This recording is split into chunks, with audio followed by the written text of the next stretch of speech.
আজকের গল্পটি নিছক গল্প নয়, সত্য ঘটনা। ইন্টারমিডিয়েট পাশ করে সবেমাত্র ডিগ্রিতে নটরভেট কলেজে ভর্তি হয়েছি। উঠতি মাস্তান ও বেহায়ামি ধারাককে স্বরাজ্ঞান করে স্বভাবদোষে পরিণত হয়েছে। সবার চাইতে একটু বেশি বোঝা অন্যকে হেয় প্রতিপন্ন করা ছিল রাজ্যের আনন্দ। সবার মধ্যেই এই জাতীয় উপসর্গগুলি একসময়ে বাসা বাঁধে। সময়ের প্রভাবে শিক্ষা, জ্ঞান ও পারিপার্শ্বিক ক্রমেই দোষগুলি কাটাতে থাকে। অতি সাধারণ যারা, তাদের মধ্যেই এই সকল দোষ নিয়ে নাম লিখিয়ে ফেলেছি। ধর্মের চুলচেরা বিশ্লেষণ শুরু করেছি। এলাকার বাঘা বাঘা ধর্মগুরুকে বিতর্কের জালে আটকে লজ্জায় ফেলেছি। তবে আমার মধ্যে একটা ছন্নছাড়া ভাব সবসময় কাজ করত। তাই একটি বিষয়ের মধ্যে নিজেকে বেশি দিন আটকে রাখতে পারিনি। বিষয় ভেদে চালাতাম পরীক্ষা নিরীক্ষা, যতদিন ভালো লাগতো ততদিন। কিন্তু গুণী মানুষগুলোর বচন ছিল সম্পূর্ণ ভিন্ন। তারা বলতো চর্চা চর্চা ও চর্চা ছাড়া কোনো বিষয়কে আয়ত্ত করা যায় না। কে শোনে কার কথা? নিজের ইচ্ছার কাছে সমস্ত বিষয়গুলিকে বলি দিয়ে মন মতো জীবন যাপন করছি। জীবন যুদ্ধে যারা সফল, সেই রকম কেউ আমার কাছে এলে একটি দুঃখবোধ যেন আমাকে ছুঁয়ে যেত। তাছাড়া বিন্দাস ছিলাম। বিশ্বাসের ধারাটা একটু পাল্টেছে। আল্লাহর অস্তিত্ব এখন অস্বীকার করতে পারি না। যুক্তি ও তর্কের মধ্যে আল্লাহর অস্তিত্ব বারবার ধরা পড়েছে। তবে প্রচলিত ধর্মগুলিতে বিশ্বাস নেই। মানুষে ভেদাভেদ খুঁজে পায় না। সবার মাঝে মানবিক দোষ গুণগুলি প্রত্যক্ষ করি। তাই ধর্ম দিয়ে যারা মানুষকে ভাগ করে তাদেরকে নির্বোধ মনে হয়। যে ঘটনাটা বলতে যাচ্ছি তার সাথে উপরের বিষয়গুলি একটি সম্পর্ক আছে, তাই বলতে হলো। আমার এক বন্ধুর নাম রফিক। ক্লাস 5 থেকে বন্ধুত্ব। বছর কয়েক হলো ওর বাবা মারা গেছে। বড় ভাই হওয়ায় তার কাঁধে সংসারের যাবতীয় দায়িত্ব এসে পড়ে। মা, বোন আর 3 ভাইয়ের সংসার।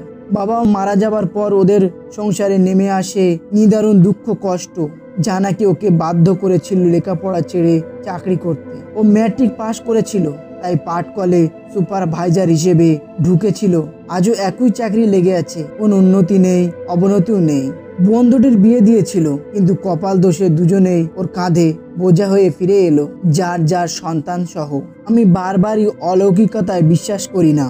রফিক তখন বিয়ে করেনি। এক শুক্রবার আমার বাড়ির বাসায় এসে ও আমাকে বলল, দোষ, একটু বিপদে পড়েছি। আমি বললাম, নির্দ্বিধায় বল, আমার পক্ষে যতটুকু সম্ভব তোকে সাহায্য করব। ওঝা বলল, শুনে মনে হয় ও যেন মানসিকভাবে অসুস্থ। জিন ভূত এগুলির কোনোটাই বিশ্বাস করি না আমি। তবু অনুযায়ী রাতে ঘুমোতে গেলেই কে বা কারা যেন ওদের টিনের দেওয়ালে খামুকায় জোরে জোরে আঁচড় টানতে থাকে, যার ফলে ঘুমানো অসম্ভব হয়ে পড়ে। কোনো প্রকার কারণ ছাড়াই এই ঘটনাটি গত কয়েক মাস ধরে রোজ রাতেই ঘটেই যাচ্ছে। আমি বললাম, ওকে, আজ রাতে আমি তোদের বাসায় গিয়ে থাকবো। একটা লাঠি আর টর্চ লাইটের ব্যবস্থা করে রাখিস। আমি সময় মতো পৌঁছে যাব। রাত 10টা নাগাদ রাজ্যের কাজকর্ম ছেড়ে ওদের বাসায় গিয়ে পৌঁছালাম। ওদের বাসাটা শহরতলির প্রায় শেষে প্রান্তে অবস্থিত। রাস্তার উপরে একটি দোতলা বাড়ি, তার পিছনে 15-20 গজ দূরে ওদের সম্পূর্ণ টিনের বাড়িটা হালকা গাছ গাছালিতে ঢাকা। ওদের বাড়ির পেছনে আর কোনো বাড়ি নেই। ঢাকার ভাষায় তখন সেই অঞ্চলের নাম নিচু ফসলের জমি। রাতের খাবার শেষে রাত 12টা নাগাদ 2 বন্ধু বিছানায় শুয়ে পড়লাম। রফিক বলল, লাইট নেভানোর পরই শুরু হবে অত্যাচার।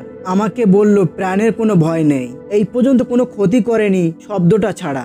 লাইট নেভানোর সঙ্গে সঙ্গে শুরু হয়ে গেল ভূতের তাণ্ডব খেলা। আমি আর রফিক লাইট জ্বালিয়ে লাঠি আর টর্চ হাতে নিয়ে বেরিয়ে পড়লাম। বাড়ির চারপাশ ঘুরে দেখলাম, মনের কোণে লুকিয়ে থাকা সন্দেহটাও আর নেই। বাড়িটার 5 গজের মধ্যে কোনো গাছের ডালপালা পর্যন্ত নেই। যা বাতাসে তা টিনের দেওয়ালে টক্কর খেয়ে এই জাতীয় শব্দ হবে। মনে মনে কিছুটা দমে গেলাম।